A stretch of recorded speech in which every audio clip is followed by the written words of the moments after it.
नमस्कार शमसी भाई, बहुत-बहुत स्वागत है आपका। बहुत बहुत शुक्रिया। मैं अपने दर्शकों को बता दूँ कि मेरे साथ आज अमील शमसी साहब हैं, जो कि उत्तर प्रदेश बीजेपी के उपाध्यक्ष हैं और दूसरी मर्तबा वो मेरे चैनल पर आए हैं। तो शमसी भाई ये बताइए कि दारुल उलूम ने जो फ़तवा जारी किया है गज़वे हिंद का, ये पूरा मामला है क्या? ये मसला ये है कि ये सब जो है बहुत ज़्यादा फ्रस्ट्रेटेड संस्थाएँ हैं, फ्रस्ट्रेटेड लोग हैं और अपना फ्रस्ट्रेशन जो है वो यदा-कदा निकालते रहते हैं, जगह-जगह पर निकालते रहते हैं और फ्रस्ट्रेशन की ह इन इनका इतना ज़्यादा बढ़ चुका है कि इनको पता नहीं होता कि कब ये क्या बोल रहे हैं, किसके लिए बोल रहे हैं, किस जगह पर बोल रहे हैं और सबसे बड़ी बात ये कि एक ऐसे मुल्क में रह कर के ज़हर घोल रहे हैं कि वो मुल्क के जहाँ पर मज़हब इकलौता पूरी दुनिया का ऐसा मुल्क है भारत हमारा कि जहाँ पर मुसलमानों के सारे फ़िरक़े बहुत सुकून से, बहुत इत्मीनान से, पूरी सुरक्षा के साथ और पूरी आज़ादी के साथ रहते हैं। देखिए 50 से ज़्यादा इस्लामिक मुल्क हैं। हुँ। वो सारे इस्लामिक मुल्कों में के एक भी ऐसा इस्लामिक मुल्क नहीं है। पाकिस्तान भी नहीं है, अफ़गानिस्तान नहीं है, सऊदी अरेबिया कोई ऐसा इस्लामिक मुल्क नहीं है जहाँ पे सारे मुस्लिम फ़िरक़े रहते हों। सिर्फ़ और सिर्फ़ भारत एक ऐसा मुल्क है कि जहाँ पर मज़हब इस्लाम के सारे फ़िरक़े रहते हैं, हर फ़िरक़े के लोग यहाँ पे मिलेंगे, पूरी आज़ादी से, पूरी शान से रहते हैं। और लोगों को भड़काने के लिए ये हमारे जो आज के दौर के यूँ कहें कि जो आक्रांता हैं, जैसे ये दारुल उलूम हो गया, इस तरह के वो हो गए, ऐसे फ़तवे देकर के उनके दिलों में ज़हर घोलने की कोशिश करते हैं। हालाँकि देखिए इनके मंसूबे कभी कामयाब नहीं होंगे, इसलिए नहीं होंगे क्योंकि अब भारत का मुसलमान बाखूबी जान गया है कि मुसलमान का दोस्त कौन है और दुश्मन कौन है। मैं बार-बार इस बात को कहता हूँ, आपके चैनल के माध्यम से भी इस बात को कहना चाहता हूँ कि मुसलमानों के लिए, भारत के मुसलमानों के लिए ना तो भारत से अच्छा कोई मुल्क है, ना हिंदू से अच्छा कोई दोस्त है। तो ये ऐसे मुल्क में इस तरह के नफ़रती बयान देना मुझे लगता है कि इन लोगों को जो है वो इनका दिमागी संतुलन इनका पूरी तरह से खराब हो चुका है। पर ये जो फ़तवा जारी किया है और गजवाए हिंद को जायज़ बताया, वैध बताया है और साथ-साथ ये कहा है कि जो इसमें कुर्बान हो जाएँगे वो शहीद कहलाएँगे। तो इस तरह के फ़तवे के खिलाफ जो एनसीपीसीआर ने बाकायदा शिकायत दर्ज करवाई है, एफआईआर भी शायद दर्ज हो गई है।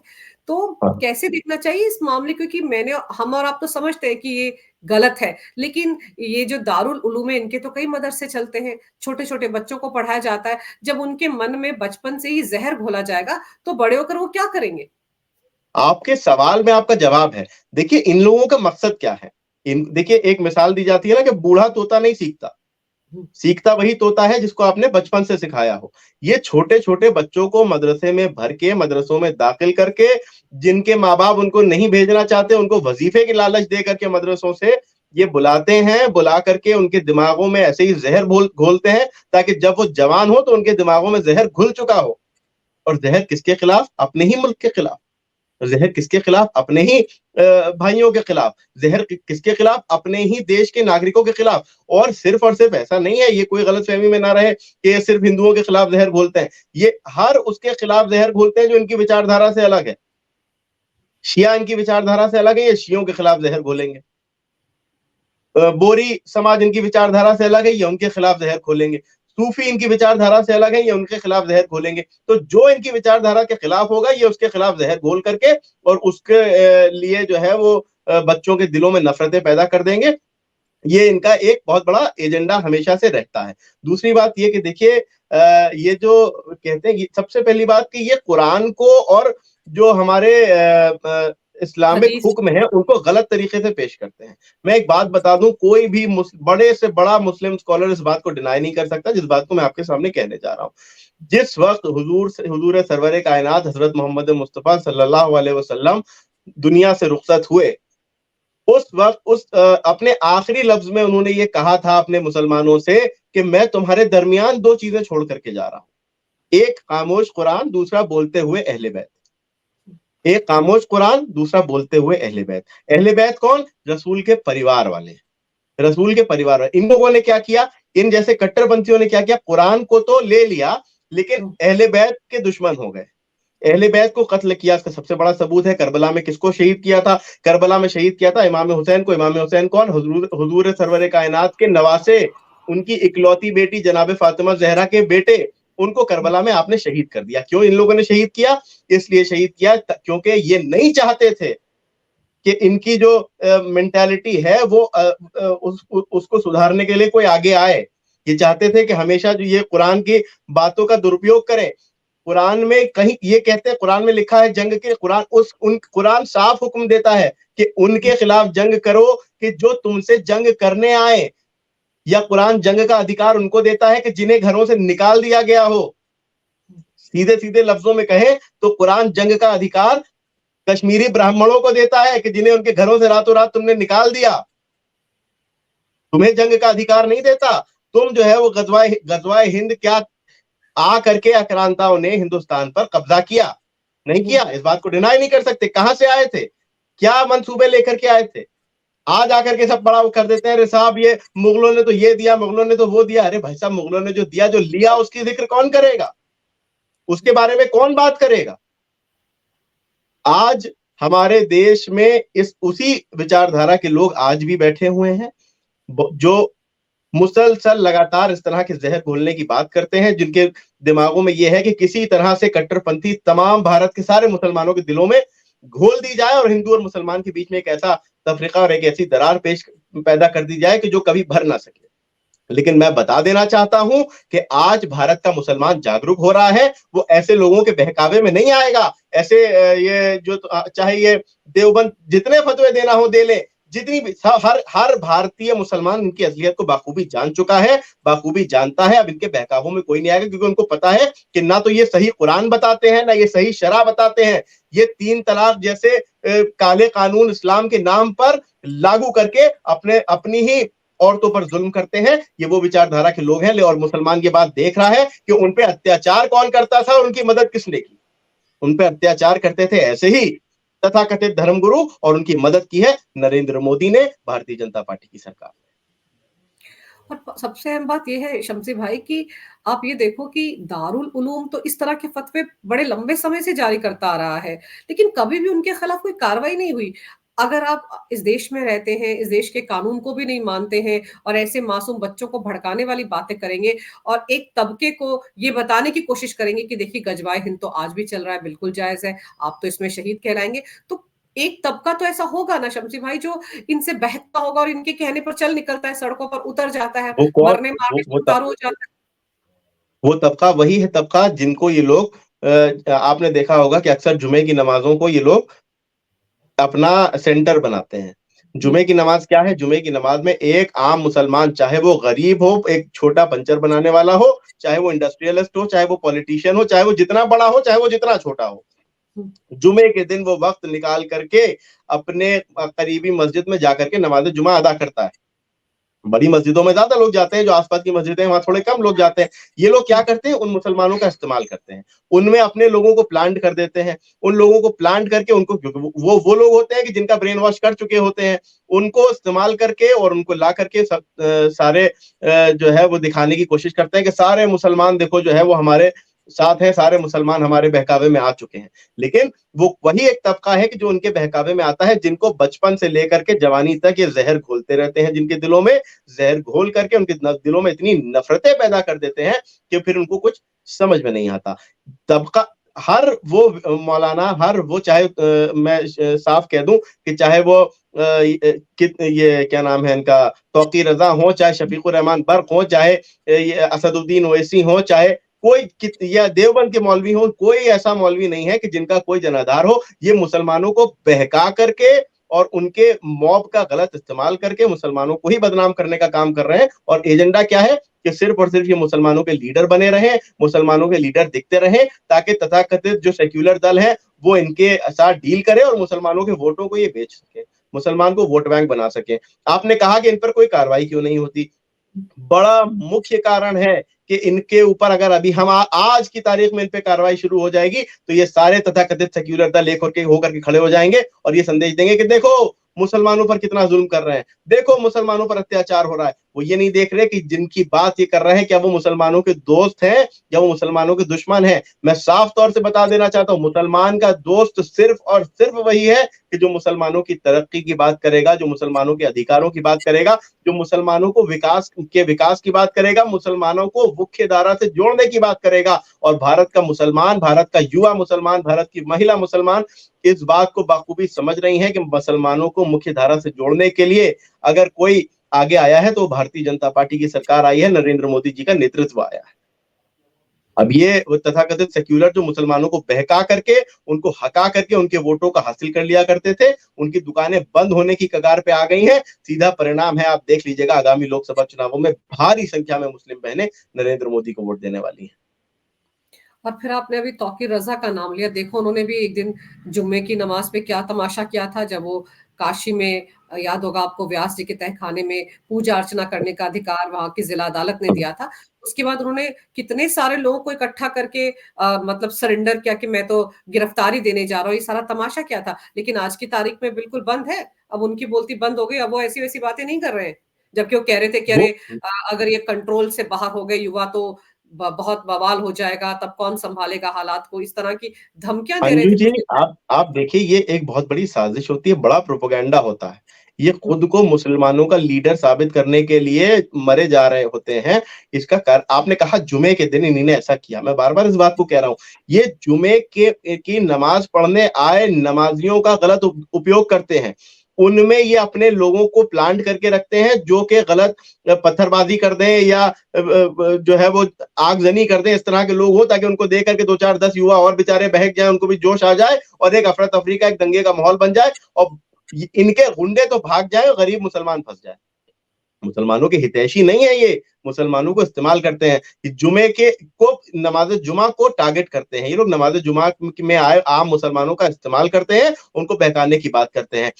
जब कहीं पर दंगे की बात होगी ये आकर के खड़े हो जाते हैं प्रोटेस्ट करने, जबकि बड़े धर्मगुरुओं का फर्ज होता है, चाहे वो हिंदू के हो या मुसलमान के हो, कि अगर कहीं पर जो है वो भाई से भाई लड़ रहा है तो दोनों वर्गों के सीनियर लीडर और धर्मगुरु आए और आकर के शांति की अपील करें, अपने अपने लोगों को समझा करके शांति की बात करें, ना कि उनको बहका करके और उनको जो है वर्गला करके और उनमें जो है वो और नफरत पैदा करके और मुल्क में आग लगाने की बात कर जाए। और इस किसके लिए ये इतनी कीमत, मुसलमानों की जान की कीमत, उनके माल की कीमत क्यों चुका रहे हैं? सिर्फ इसलिए ताकि उनकी लीडर ही बची रहे, उनकी लीडरशिप की दुकान चलती रहे, मुसलमानों को के वोट बेचने की जो उन्होंने दुकान खोल के रखी है वो दुकान चलती रहे। इन अगर आप जाइए जड़ों में जाकर के देख लीजिए, ये तमाम ऐसे लोग ये कहीं ना कहीं तथाकथित सेक्युलर दलों से मिले होते हैं जो मुसलमानों को के वोटों का तुष्टीकरण करके उनके वोटों को पर काबिज हो जाया करते हैं। और जब इनकी सरकारें बन जाती है मुसलमानों के वोटों के बिना पर, उसमें से सबसे पहले बिरयानी में से तेज पत्ते की तरह से निकाल करके मुसलमानों को बाहर फेंकते हैं। सीधा प्रमाण है कि आजादी के 70 75 साल हो गए, आज मुसलमान की हालत बद से बदतर क्यों है? इतने हितैषी, इतने मुसलमानों के हितैषियों ने हुकूमत की, इतने मुसलमानों के चाहने वालों ने हुकूमत की, मुल्ला कहे जाते थे, नेताओं के नाम के आगे मुल्ला लगा दिया जाता था, भाई इतना खुश होते थे। क्या हालात, तुम्हारे हालात क्यों नहीं सुधरे? इतनी तुमने सरकारें बना दी, तुम्हारे हालात क्यों नहीं सुधरे? तुम्हारे इसलिए नहीं सुधरे क्योंकि जिनको तुम्हारा लीडर कह के तुम्हारे ऊपर मुसल्लत किया जाता था, वो बाहुबली, वो अतीक अहमद और मुख्तार अंसारी और ऐसे तमाम बाहुबली नेता, वो लोग मुसलमानों को ही डरा करके उनकी जमीनों पे कब्जे करते थे, मुसलमानों पे ही जुल्म करते थे। और ये तथाकथित दल इनको टिकट दे करके ये कहते थे कि देखो मैं बड़ा मुसलमानों का हितैषी हूं, मैंने मुसलमान को नेता दिया। वो नेताओं को मुसलमानों पर मुसल्लत किया जो मुसलमानों पर जुल्म करते रहे, मुसलमानों को दबाते रहे, लेकिन ये दल उन मुसलमानों को बहका करके, भाजपा से डरा करके उनका वोट हासिल करते रहे। पर शमसी भाई, आपको नहीं लगता कि राम मंदिर बनने के बाद जिस तरह से सब कुछ शांतिपूर्ण तरीके से हुआ, और जब से बाबा आए हैं उत्तर प्रदेश में तब से एक भी दंगा नहीं हुआ है, उससे कहीं ना कहीं किलसी हुई है इस जमात? क्योंकि आप देखो ना, राम मंदिर के बाद ओवैसी ने कितना भड़काने की कोशिश की, बार बार 6 दिसंबर 1992 का नाम लिया, हम नहीं भूलेंगे बाबरी मस्जिद को, वो हमेशा जिंदा रहेगी, ये तमाम बातें कही, लेकिन उसके बावजूद कुछ हुआ नहीं उत्तर प्रदेश में। शायद इसी बात से बौखलाए हुए हैं, इसीलिए इस तरह की हरकतें अभी भी कर रहे हैं, भड़काऊ बयानबाजी लगातार जारी, कभी रहमानी कुछ बोल देता है, कभी मदनी कुछ बोल देता है। देखिए, असदुद्दीन ओवैसी और ऐसे जितने भी आपने नाम लिए, ये तमाम लोग जो है वो मुसलमानों के दिलों में ये दिखाने की पैदा करने की कोशिश करते हैं कि देखो हम तुम्हें जो है वो 6 दिसंबर भूलने नहीं देंगे। हुँ। लेकिन मुसलमान भूल चुका है। मुसलमान जो देश का आम मुसलमान है वो भूल चुका है, इसलिए भूल चुका है क्योंकि मुसलमान अपने वादे का पक्का होता है। भारत के तमाम मुसलमानों ने एक सुर में एक होकर के कहा था कि जो सर्वोच्च न्यायालय का फैसला होगा हम उसको मानेंगे। इन तथाकथित नेताओं ने, इन तथाकथित सेक्युलरों ने क्या कहा था मैं नहीं जानता, लेकिन मुसलमान ने क्या कहा था मैं बखूबी जानता हूं, क्योंकि एक भारत के तमाम मुसलमानों ने यह कहा था कि जो सर्वोच्च न्यायालय का फैसला होगा वो सिर आंखों पर होगा। सर्वोच्च न्यायालय ने राम मंदिर के पक्ष में फैसला दिया, मुसलमानों ने स्वीकार किया, तस्लीम किया। और मैंने कितने ही मुसलमानों को देखा कि जो ये कहते दिखाई दिए कि हम अपने हिंदू भाइयों की खुशियों में खुश हैं, लेकिन आग किनके लगी? ऐसे ही तथाकथित सेक्युलरों के, क्योंकि इनकी दुकानें दंगों के बिना पर चलती थी। जब मुहर्रम का वक्त आता था तो पूरे जिलों के पुलिस प्रशासन परेशान होते थे कि किस तरह से मुहर्रम का ये समय निकलेगा, कहीं दंगा ना हो जाए। जब रमजान का और ईद का समय या अलविदा का समय होता था, प्रशासन परेशान रहता था कि कहीं कोई दंगा ना हो जाए, कोई परेशानी ना हो जाए, कोई मुसीबत ना आ जाए। लेकिन जब से उत्तर प्रदेश में महाराज योगी आदित्यनाथ जी प्रदेश के यशस्वी मुख्यमंत्री बने हैं, मैं दावे से और गर्व से इस बात को कह सकता हूं कि भारत का मुसलमान बेहतरीन सुरक्षित माहौल में है। एक भी दंगाई की हिम्मत नहीं कि वो दंगा कर ले, क्योंकि उनको ये पता है कि कोई भी, ये योगी राज है, इस योगी राज में कोई दंगाई बख्शा नहीं जाएगा, चाहे वो कोई हो। और ये मौलाना जो मुसलमानों को बहकाने का, जो मुसलमानों को वर्गलाने का काम करते हैं, ये भी बात जान ले कि उत्तर प्रदेश के मुख्यमंत्री महाराज योगी आदित्यनाथ हैं कि जिन्हीं ने ये दिखा दिया कि उत्तर प्रदेश जो दंगों का प्रदेश कहा जाता था, उसे लॉ एंड ऑर्डर का प्रदेश कैसे बनाया जाता है, बना करके दिखा दिया। और अब उस कोई लॉ एंड ऑर्डर को खराब करने की कोशिश करेगा तो फिर याद रहे कि उसको अंजाम भी भुगतना पड़ेगा। अभी आप ये देखो कि कर्नाटक में कांग्रेस ने किस तरह से मंदिरों पर ही 10% का टैक्स वसूलने का ऐलान कर दिया है, बिल पास कर दिया है कि जिन मंदिरों में 1 करोड़ का चढ़ावा मिलेगा, उसमें से 10 करोड़ उनके खजाने में जाएगा। तो क्या ये माना जाए कि कर्नाटक में वैसे भी वहाँ की सरकार कंगाल तो हो ही चुकी है, जो विधायकों का विधायक निधि होता है, वो तो उनको नहीं दे पा रही है, तो ऐसे में उनको लग रहा है कि अब वो सब लोग उसी सनातन के भरोसे जिसको गालियाँ निकालते हैं? देखिए, कांग्रेस तो जो ना करे वो कम है। ये वही कांग्रेस है कि जो कभी हज पर सब्सिडी दे करके मुस्लिम वोटों का तुष्टीकरण करने की कोशिश करती थी। आज वो मंदिरों से 10% जो है वो टैक्स वसूल रही है ताकि जो है वो रेवेन्यू इकट्ठा हो सके। ये क्या संदेश देना चाहते हैं? ये क्या कहना चाहते हैं? ये क्या बताना चाहते हैं? ये जिस वक़्त देखिए, आज इनको सनातनी मंदिरों की याद आ रही है रेवेन्यू के लिए, लेकिन ये वही हैं कि जो कभी कोर्ट में एफिडेविट दिया करते थे कि श्री राम तो काल्पनिक हैं, हुँ। रामायण तो काल्पनिक है। ये रामायण जो है वो तो एक अ, अस्तित्व नहीं है, इस तरह के एफिडेविट देते थे ना ये कोर्ट में। बिल्कुल, आज बिल्कुल, इनको वही बिल्कुल। सनातनी याद आ रहा है। ये इनका मेन उद्देश्य है वोटों का तुष्टीकरण। इनका मेन उद्देश्य है वोटों का तुष्टीकरण। मंदिरों से 10% टैक्स वसूल रहे हैं, लेकिन अन्य पर इनके बोलने की हिम्मत नहीं होगी, क्योंकि वोट बैंक छिटक जाएगा। वोट बैंक ना कहीं अलग हो जाए, वोट बैंक की बात हो जाएगी। आप मंदिरों के लिए बात कर लीजिएगा, क्योंकि आपको ये पता है कि आप तो 70 साल तक वही करते आए हैं। आप एक को खुश करते आए हैं, एक को दबाते आए हैं, जबकि आपको सरकार अगर चलानी हो तो हमारे उत्तर प्रदेश के मुख्यमंत्री योगी आदित्यनाथ जी से आकर के सीखिए कि कैसे सबको बराबर लेकर के, सबको सुरक्षा, सबको आजादी देकर के किस तरह से उत्तर प्रदेश में बेहतरीन माहौल और बेहतरीन सरकार चला रहे हैं। अगर किसी को सरकार चलाना सीखनी है कांग्रेसी नेता को, तो वो आए और उत्तर प्रदेश में योगी आदित्यनाथ जी से ट्रेनिंग ले, सीखे योगी आदित्यनाथ जी से कि वो क्या कहते हैं, किस तरह से वो उत्तर प्रदेश में बेहतरीन लॉ एंड ऑर्डर की सरकार चला रहे हैं। वो उत्तर प्रदेश के जो कभी गुंडों का, कभी बाहुबलियों का प्रदेश कहा जाता था, जो महिलाओं के लिए सबसे असुरक्षित प्रदेश कहा जाता था, आज वो उत्तर प्रदेश महाराज योगी आदित्यनाथ जी ने लॉ एंड ऑर्डर का प्रदेश बना करके रखा है। और उस उत्तर प्रदेश में कि जहां पर लोग आने से डरते थे, आज उस उत्तर प्रदेश में निवेश आ रहा है। आज उस उत्तर प्रदेश में इन्वेस्टमेंट हो रहा है। आज उस उत्तर प्रदेश में इंडस्ट्रियां आ रही हैं। अगर किसी को सरकार चलानी सीखनी है तो मैं दावत देता हूं कांग्रेसी नेताओं को, वो आए और आकर के महाराज योगी आदित्यनाथ जी से सीखें कि सरकार कैसे चलाई जाती है। और यही जो मुस्लिम वोट बैंक है शम्सी भाई, उसी की तो मारामारी मची है। देखो ना, ऐसे तो 36 का आंकड़ा है समाजवादी पार्टी और कांग्रेस के बीच में, लेकिन लोकसभा चुनाव के लिए दोनों के बीच जैसे तैसे येन केन प्रकारण समझौता हो ही गया। 17 सीटें कांग्रेस को दे रही है समाजवादी पार्टी, जबकि ये अखिलेश वखिलेश चिरकुट विरकुट ये बातें हो रही थी उन दोनों के बीच में, दोनों पार्टियों के नेताओं के बीच में। लेकिन देखिए, मुस्लिम वोट बैंक यहां से वहां ना जाए, इंटैक्ट होकर दोनों के पास है, इसीलिए समझौता हो गया। मैंने कहा ना, मुस्लिम वोट बैंक के तुष्टीकरण के लिए ये कुछ भी कर सकते हैं।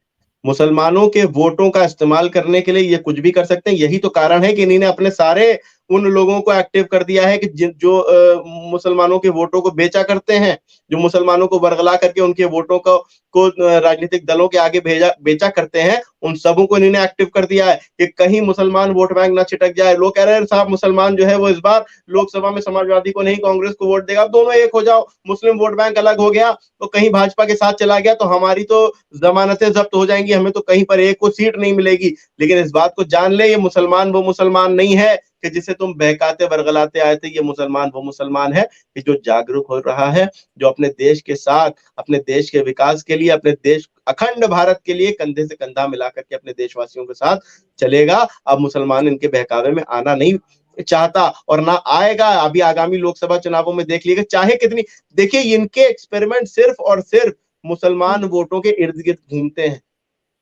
मुझे ये बात कहने में कोई संकोच नहीं है कि सिर्फ और सिर्फ मुसलमान वोटों के तुष्टीकरण के लिए, मुसलमान वोटों को इस्तेमाल करने के लिए, मुसलमान वोटों को इकट्ठा करके अपने राजनीतिक अस्तित्व बचाने के लिए ये किसी भी हद तक गिर सकते हैं। कल जो अखिलेश वखिलेश कह रहे थे, वो अखिलेश को जो है गले लगा लेंगे। कल जिनको वो चिरकुट कह रहे थे, उनको सर पे बैठा लेंगे। तो ये ऐसे तथाकथित सेक्युलरों का कोई धर्म ईमान नहीं है। इनके लिए सिर्फ और सिर्फ ये है वोट बैंक किस तरह से बचाया जाए, अपने राजनीतिक अस्तित्व किस तरह से बचाया जाए। लेकिन सच्चाई ये है कि ऐसे तमाम लोगों के राजनीतिक अस्तित्व उनकी नजरों में भले जिंदा हो, लेकिन भारतीय नागरिकों की नजरों में खत्म हो चुके हैं। अब भारतीय नागरिक बखूबी इस बात को देख रहा है कि देश का और प्रदेश का विकास कौन कर सकता है। देश का विकास जो 10 सालों में जो नरेंद्र मोदी ने करके दिखाया, वो विकास कांग्रेस के 70 सालों पर भारी है। ये बात हर एक आम भारतीय नागरिक देख रहा है। बिल्कुल, और शायद यही जो चीजें हैं ना, यही इनको डरा रही हैं, और इसीलिए जो तथाकथित बिल्कुल, इंडी ये अलायंस, सच्चाई है। ये जो इंडी अलायंस तथाकथित है, जो थोड़ा बहुत बचा रह गया है, मुझे लगता है इसीलिए इस तरह की राजनीति कर रहे हैं ये, क्योंकि इन्हें अपने वोट बैंक का डर सता रहा है, और इनको ये तो दिखता ही है कि पीएम मोदी का ग्राफ कहाँ से कहाँ पहुंच गया और ये कहाँ से कहाँ है। तभी तो देखिए, न्याय कभी भी इनका इनका ये जो तथाकथित गठबंधन है, जो वास्तव में ठग बंधन है, ये सारे ठगों का एक वो है कि जब नरेंद्र मोदी से डर करके और भारतीय जनता पार्टी की प्रचंड जीत से घबरा करके ये जो एक दूसरे को गालियां देने वाले, एक दूसरे के जानी दुश्मन एक हो जा रहे हैं, आप इन लोगों के दिलों में अब बाखूबी ये बात जो है वो पैदा हो चुकी है कि ये जब तक जो है वो इकट्ठा होकर के नहीं रहेंगे, ये दोनों सबके अस्तित्व खत्म हो जाएंगे। अब ये बात, इस बात को समझ रहे हैं, बखूबी जान भी रहे हैं, लेकिन ये बात जान ले कि वोट बैंक का तुष्टीकरण करके वोट बैंक के लिए देश को खतरे में डाल देना, ये जो है वो देश के साथ वफा नहीं होगी। बिल्कुल, और दारुल उलूम जैसे जो संस्थाएं हैं जो इस तरह के फतवे जारी करते हैं, इनकी भी बेबसी और इनकी भी बौखलाहट समझी जा सकती है शम्सी भाई। बदलते माहौल में इन लोगों को भी एडजस्ट करने में दिक्कत हो रही है, और आप सही कह रहे हैं कि जो राजनीतिक पार्टियां इनको वोट बैंक को इनकी तरफ लाने के लिए इस्तेमाल करती हैं, वो भी उनके इशारों पर भी ये नाचते हैं। लेकिन फिर लोगों को ये भूलना नहीं चाहिए कि अब ये बाबा का प्रदेश है। यहाँ पर बाबा जब एक बार किसी की तरफ देखेंगे तो अपने आप ही ठंडे हो जाते हैं। तो आपकी रजा हम सबके सामने बहुत जोर जोश के साथ आए थे, और आज की तारीख में बोलती बंद है। आपने शम्सी भाई वक्त निकाला मुझसे इस बारे में चर्चा करने के लिए, आपका बहुत बहुत बहुत बहुत धन्यवाद। शुक्रिया, बहुत बहुत शुक्रिया, बहुत शुक्रिया।